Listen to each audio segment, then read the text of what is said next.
الحمد لله رب العالمين والعاقبة للمتقين والصلاة والسلام على رسول الله الأمين وعلى آله وصحبه أجمعين اما بعد۔ میرے دینی اور ایمانی بھائیوں، بزرگوں اور دوستوں، قرآن مجید ایک ایسی کتاب ہے جو براہ راست اللہ کی طرف سے رسول اللہ صلی اللہ علیہ وسلم پر نازل کی گئی ہے۔ قرآن مجید کے پہلے مخاطب جن کا دائرہ قرآن مجید سے سب سے پہلے واسطہ پڑا وہ ہمارے اور آپ کے آقا حضرت محمد مصطفیٰ صلی اللہ علیہ وسلم تھے۔ چونکہ آپ آخری نبی بھی تھے، اس لیے قرآن مجید کی تعلیم کو خود اپنی زندگی کے ذریعے سے اور محنت کر کے عملی طور پر دنیا انسانیت تک پہنچانا بھی آپ کی ذمہ داری تھی۔ اس لیے آپ سے بڑھ کر قرآن مجید سے کسی کا تعلق نہیں ہو سکتا تھا۔ اللہ کے رسول صلی اللہ علیہ وسلم کو قرآن مجید سے کتنی محبت تھی۔ جب ہم اللہ کے رسول صلی اللہ علیہ وسلم کی احادیث کا مطالعہ کرتے ہیں تو اس سے معلوم ہوتا ہے کہ اللہ کے رسول قرآن مجید سے کتنی محبت کرتے تھے۔ حضرت عائشہ رضی اللہ تعالی عنہا سے اللہ کے رسول صلی اللہ علیہ وسلم کی زندگی کے بارے میں پوچھا گیا کہ آپ کے اخلاق کیسے تھے، آپ کی طرز زندگی کیسی تھی، تو حضرت عائشہ نے پوچھا ان سے کہ آپ قرآن مجید پڑھتے نہیں ہیں؟ تو انہوں نے کہا پڑھتے ہیں۔ تو کہا کان خلقہ القرآن، رسول اللہ صلی اللہ علیہ وسلم کے اخلاق کیا تھے؟ سرتاپا قرآن کی عملی تصویر تھی۔ قرآن مجید میں اللہ تعالیٰ نے جو پیغام دیا تھا، جو میسج دیا تھا، پریکٹیکل لائف میں، عملی زندگی میں رسول اللہ صلی اللہ علیہ وسلم نے اس کو کر کے دکھایا۔ گویا عملی اعتبار سے رسول اللہ صلی اللہ علیہ وسلم کی زندگی قرآن مجید کی بہترین تفسیر تھی۔ رسول اللہ صلی اللہ علیہ وسلم کی زندگی کو پڑھے بغیر، آپ کی باتوں کا غور سے مطالعہ کیے بغیر اگر ہم دائرہ قرآن مجید سے مطالعہ شروع کر دیں گے، قرآن مجید سے استفادہ حاصل کرنا چاہیں گے، تو پھر ہم صحیح پیغام کو سمجھ نہیں سکتے۔ بہت سی وہ چیزیں ہیں جو قرآن مجید میں مختصراً بیان کی گئی ہے، لیکن اس کی تفصیلات کیا ہیں؟ اللہ کے رسول صلی اللہ علیہ وسلم نے خود سے عمل کر کے بتلایا ہے، یا خود سے اپنی زبان مبارک سے آپ نے بیان کیا ہے، اس لیے کہ آپ کا مشن یہی تھا۔ قرآن مجید میں کہا گیا وَأَنزَلْنَا إِلَيْكَ الذِّكْرَ لِتُبَيِّنَ لِلنَّاسِ مَا نُزِّلَ إِلَيْهِمْ، ہم نے نصیحت والی کتاب آپ پر نازل کی ہے تاکہ جو چیز نازل کی گئی ہے، آسمان سے اتاری گئی ہے، آپ اس کی تفصیلات لوگوں کو بیان کریں۔ تو یہ رسول اللہ صلی اللہ علیہ وسلم کا مشن تھا۔ تو اللہ کے رسول کا قرآن سے کیا تعلق ہے ہم سوچ نہیں سکتے۔ حدیث کے مطالعے سے معلوم ہوتا ہے کہ رسول اللہ صلی اللہ علیہ وسلم خود بھی ہر وقت قرآن مجید کی تلاوت کرتے رہتے تھے، اس پر غور کرتے رہتے تھے، اس کے ذریعے سے کیا میسج اور پیغام ملتا ہے اس کو سمجھنے کے لیے کافی وقت اس کے لیے دیا بھی کرتے تھے۔ حضرت علی رضی اللہ تعالیٰ عنہ کی روایت مسند احمد میں نقل کی گئی ہے کہ وہ فرماتی تھی کہ رسول اللہ صلی اللہ علیہ وسلم قرآن پڑھاتے بھی تھے ہر وقت، سوائے اس وقت جب آپ جنابت کی حالت میں ہوتے، یعنی غسل فرض ہو جاتا، تب قرآن مجید پڑھتے بھی نہیں تھے، پڑھاتے بھی نہیں تھے، باقی ہر وقت آپ قرآن مجید کی تلاوت کرتے رہتے تھے۔ نماز میں اللہ کے رسول صلی اللہ علیہ وسلم کی تلاوت کا کیا حال تھا ہم سوچ نہیں سکتے۔ ایک صحابی کہتے ہیں کہ ایک مرتبہ رسول اللہ صلی اللہ علیہ وسلم رات میں نماز پڑھ رہے تھے، میں آپ کے پیچھے جا کے کھڑا ہو گیا، آپ نے سورۃ البقرہ شروع کی، میں نے سوچا کہ 100 آیتیں پڑھ کر آپ رکوع کریں گے، آپ نے سورہ بقرہ پورا مکمل کیا، پھر آپ نے سورہ نساء شروع کر دیا، میں نے سوچا کہ کم از کم اس سورت کے بعد تو آپ رکوع کریں گے.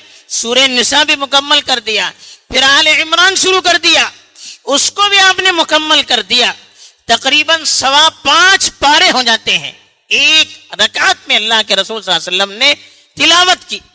یہ تو ایک واقعہ ہے جس میں صحابی موجود تھے تو انہوں نے سنا, انہوں نے دیکھا تو دوسروں کو بتا دیا. ورنہ رسول اللہ صلی اللہ علیہ وسلم کی حالت تو یہ تھی کہ نماز میں اتنی دیر تک کھڑے ہو کر تلاوت کیا کرتے تھے کہ آپ کے پیر مبارک سوج جاتے تھے. کھڑے ہو کر پیر مبارک میں ورق میں آ جاتا, سوج جاتے تھے. کتنی دیر تک آپ تلاوت کرتے ہوں گے ہم سوچ نہیں سکتے. رمضان کا مہینہ ہوتا تو حضرت جبرائیل علیہ السلام کو قرآن سنا کر اس کا دور کیا کرتے تھے, مذاکرہ کیا کرتے تھے. جتنا قرآن اس وقت تک نازل ہوتا اللہ کے رسول ان کو سناتے, وہ آپ صلی اللہ علیہ وسلم کو سناتے, اور اس طرح سے نظر ثانی ہو جاتی تھی. یہاں تک لکھا گیا ہے, صحابی کہتے ہیں, بلکہ عبداللہ بن مسعود رضی اللہ تعالیٰ عنہ کی روایت ہے, وہ کہتے تھے کہ میں سفر میں تھا, رسول اللہ صلی اللہ علیہ وسلم اونٹ پر سوار تھے, تو میں نے سنا کہ آپ قرآن مجید کی تلاوت کر رہے تھے, سورۃ الفتح کی تلاوت کر رہے ہیں. سفر تک میں جب سواری پر آپ ہوتے تو آپ کا یہ معمول تھا کہ آپ قرآن مجید کی تلاوت کیا کرتے تھے, اور تلاوت بھی ایسی کہ بالکل غور کر کے. صحابہ کہتے ہیں کہ جب خوشخبری والی آیتیں ہوتی تو اللہ کے رسول صلی اللہ علیہ وسلم اللہ سے سوال کرتے تھے, جب عذاب کی آیتیں ہوتی تو اللہ کے رسول صلی اللہ علیہ وسلم پناہ مانگا کرتے تھے, اور خود جو صحابہ اچھی آواز میں تلاوت کرتے تھے ان کی تلاوت کو رسول اللہ صلی اللہ علیہ وسلم سنتے بھی تھے. حضرت عبداللہ بن مسعود خود فرماتے ہیں کہ مجھ سے ایک مرتبہ رسول اللہ صلی اللہ علیہ وسلم نے کہا کہ کچھ سنائیے قرآن مجید. میں نے کہا کہ اللہ کے رسول قرآن تو آپ پر نازل ہوا ہے, میں آپ کو کیسے سناؤں؟ کہا نہیں, مجھے حکم دیا گیا ہے کہ میں دوسروں سے قرآن سنوں. تو اسے اندازہ لگا سکتے ہیں کہ قرآن پڑھنے والے, قرآن یاد کرنے والے, ان کی کیا اہمیت ہے اللہ کے نزدیک.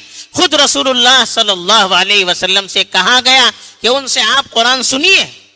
تو حضرت ابن مسعود فرماتے ہیں کہ میں نے قرآن کی تلاوت شروع کر دی. جب اس آیت پر پہنچے فَكَيْفَ إِذَا جِئْنَا مِنْ كُلِّ أُمَّةٍ شَهِيدًا وَجِئْنَا بِكَ عَلَى هَؤُلَاءِ شَهِيدًا, کہ اس وقت کیا حال ہوگا. قیامت کا منظر بیان کیا جا رہا تھا کہ ہر امت کی گواہ کو لایا جائے گا, اور اس امت پر آپ کو گواہ بنا کر لایا جائے گا. تو اللہ کے رسول نے اشارہ کر کے حضرت عبداللہ ابن مسعود سے کہا کہ بس. حضرت عبداللہ ابن مسعود فرماتے ہیں میں نے سر اٹھا کر دیکھا تو رسول اللہ صلی اللہ علیہ وسلم کی آنکھوں سے آنسو بہ رہے تھے. یعنی قرآن کی آیت کو سنتے بھی جاتے تھے اور غور کرتے تھے, اور وہ کیفیت اپنے اوپر طاری کرتے تھے. جب قیامت کا منظر بیان کیا گیا تو وہاں کے جو ہولناک وہاں کا جو منظر تھا اس پر غور کر کے آپ کی آنکھ سے آنسو بہنے لگے. تو اللہ کے رسول صلی اللہ علیہ وسلم دوسروں کو بھی ترغیب دیا کرتے تھے اور کہا کرتے تھے خیرکم من تعلم القرآن وعلمہ, تم میں بہتر وہ ہے جو قرآن مجید کو سیکھے اور سکھائے. سب سے بہتر انسان اس کو کہا رسول اللہ صلی اللہ علیہ وسلم نے, جو قرآن مجید سے اپنا تعلق جوڑے رکھے, قرآن مجید سیکھتا رہے اور دوسروں کو سکھاتا رہے. ایسے شخص کو رسول اللہ صلی اللہ علیہ وسلم نے سب سے بہتر انسان کا آپ سوچ سکتے ہیں. رسول اللہ کے نزدیک معیار کیا تھا, کون شخص بہتر ہے اور کون شخص بہتر نہیں ہے, اس کو تولتے کیسے تھے؟ ہمارا آپ دیکھتے ہیں, پیسہ دیکھتے ہیں, عہدہ دیکھتے ہیں تو اس کو بڑا کر دیتے ہیں. رسول اللہ کے نزدیک یہ معیار نہیں تھا. آپ کے نزدیک تو معیار یہ تھا کہ قرآن مجید سے جس کا جتنا تعلق ہوتا آپ کی نگاہ میں اس کا مقام بڑھتا چلا جاتا تھا. آپ تلاوت کی ترغیب دیتے ہوئے کہتے تھے کہ جو ایک حرف پڑھے گا ایک نیکی ملے گی اور ایک نیکی 10 نیکیوں کے برابر ہوگی. اور پھر کہا لا اقول الف لام میم حرف, میں یہ نہیں کہتا کہ الف لام میم ایک حرف ہے, بلکہ کہا لیکن الف حرف ولام حرف ومیم حرف, کہا الف ایک حرف ہے لام ایک حرف ہے، میم ایک حرف ہے، تو علم پڑھیں گے تو 30 نیکیاں ملے گی. ایسے کھول کھول کر رسول اللہ صلی اللہ علیہ وسلم فضیلت قرآن مجید کی بیان کرتے تھے تاکہ لوگوں کو شوق پیدا ہو جائے.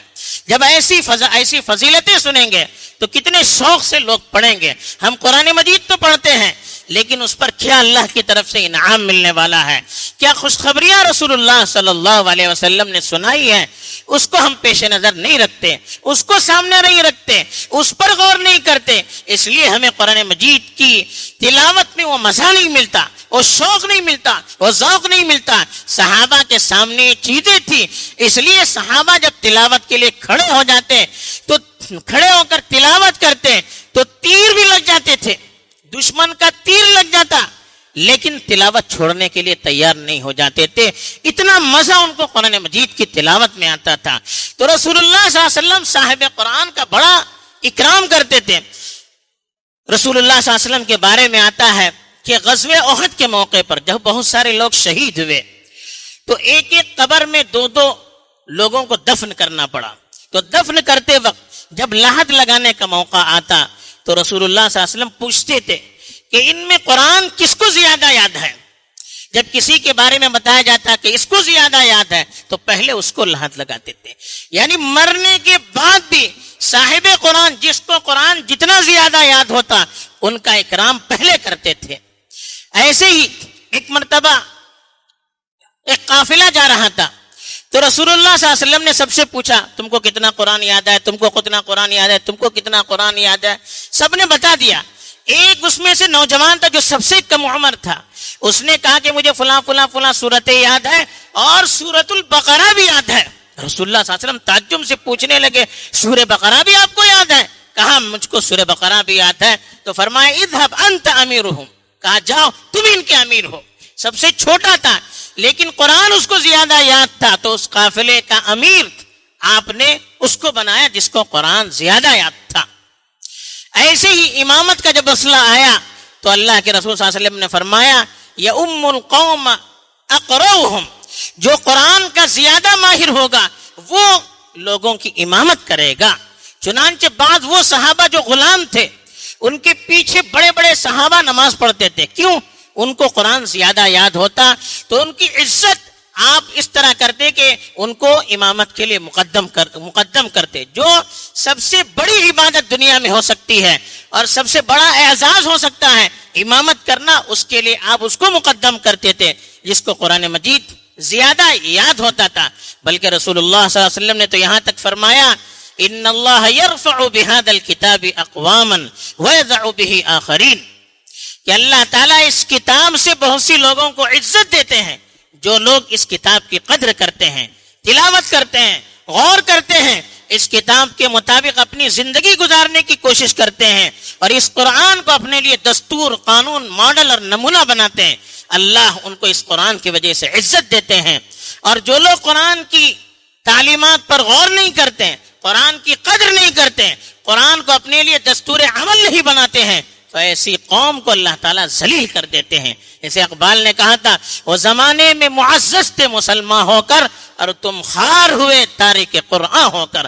قرآن کو ہم نے دستور بنانا چھوڑ دیا، قرآن کے مطابق اپنے آپ کو ڈھالنا ہم نے چھوڑ دیا تو آج ہماری ذلت اور پستی کی جو حالت ہے ہم اپنی آنکھوں سے دیکھ رہے ہیں. افسوس ہوتا ہے سب کچھ جاننے کے باوجود جب ہم آگے بڑھنا چاہتے ہیں، ترقی کرنا چاہتے ہیں، دنیا میں قیادت سنبھالنے کی کوشش کرتے ہیں، بجائے قرآن پر غور کر کے قرآن سے پیغام لے کر قرآن کی روح کو اپنے دل میں اتار کر آگے بڑھنے کے بجائے دوسری چیزوں میں، دوسروں میں اپنے لیے ماڈل تلاش کرتے ہیں اور اپنے لیے نمونہ تلاش کرتے ہیں تو دوسروں کے پیچھے دم چھلا بن کے ہم چلیں گے تو ہماری ترقی کہاں ہوگی. اسی لیے تو ہم ذلیل ہو رہے ہیں کہ ہم نے اپنے اوپر بھروسہ کر کے، اپنے خدا پر بھروسہ کر کے، اپنی کتاب پر بھروسہ کر کے ترقی کرنے کی فکر نہیں کی، بلکہ دوسری چیزوں میں اپنے لیے ہم نے عزت اور ترقی کا راستہ تلاش کرنا شروع کر دیا تو پھر کہاں سے ہم کو عزت مل سکتی ہے. تو اللہ کے رسول صلی اللہ علیہ وسلم کا معاملہ یہ تھا کہ قرآن کے سلسلے میں سب کچھ قربان کرنے کے لیے بھی آپ تیار رہتے تھے اور صحابہ کو بھی ترغیب دیتے تھے کہ قرآن پڑھو. اچھی آواز سے پڑھو. کہتے تھے تغنو بالقرآن, قرآن کو بہترین آواز سے پڑھیے تاکہ آپ کے دل پر بھی اثر پڑے, سننے والے پر بھی اثر پڑے اور لوگ قرآن کی طرف متوجہ ہو جائیں. اس طرح کی بہت سی وہ چیزیں ہیں جو رسول اللہ صلی اللہ علیہ وسلم صاحب قرآن کے اکرام کے لیے, قرآن مجید کی ترغیب کے لیے عملاً بھی اور قولاً بھی بیان کیا کرتے تھے.